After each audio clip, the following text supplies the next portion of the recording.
Arman Tsarukyan versus Renato Moicano is the fight that I want to see after UFC 311. It already has a built-in storyline of a man who lost his opportunity versus the man who seized it.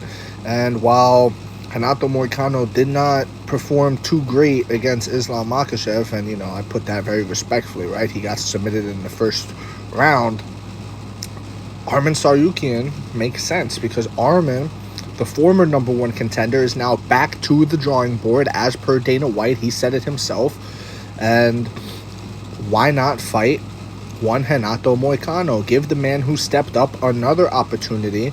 And who knows, maybe Renato, with preparation, can beat an Arman Tsarukyan. And if he beats Arman Tsarukyan, that leapfrogs him right back into number one contendership against Islam Makhachev, and in a rematch potentially. I would like to see it.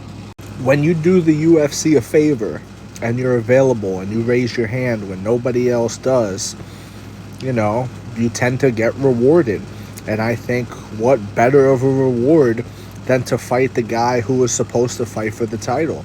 If it truly is back to the drawing board the way Dana White said it was for Mr. Arman Tsarukyan, this fight does make sense. He gets to go in there, and it's a common opponent with Islam. We get to see how Arman does against a common opponent, just like we did, with Charles Oliveira.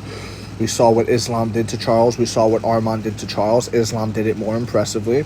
This gives Arman an opportunity to go out there and also finish him in the first round if he's able to do so.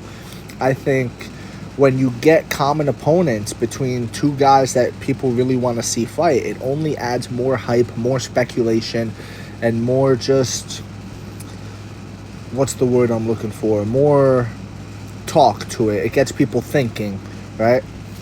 As for who I think wins this fight, I think Arman Tsarukyan would win this fight, but I think Moicano's game. I think he would come to win, and I think he would prepare for this fight, which is essentially the biggest fight of his life, because this fight would propel him into title talks again. If he was to beat the number one contender in Arman, I think now he has reached a point after fighting Islam on short notice where you got to give him big fights. You got to give him guys like Dustin Poirier. You got to give him big name fights, maybe a Justin Gaethje after the Justin Gaethje Dan Hooker, or maybe Dan Hooker if he loses to Gaethje, something. But he needs to fight a name. You have to reward Renato Moicano, and you reward him by keeping him in that echelon. Even though he's not ranked up there, you keep giving him those guys to fight. And I think the fans could get behind that. Let me know what you think in the comment section below, whether you agree, disagree. It does not matter. Just join the discussion, follow for more, and leave a like if you enjoyed the time spent. Thank you. You are all appreciated.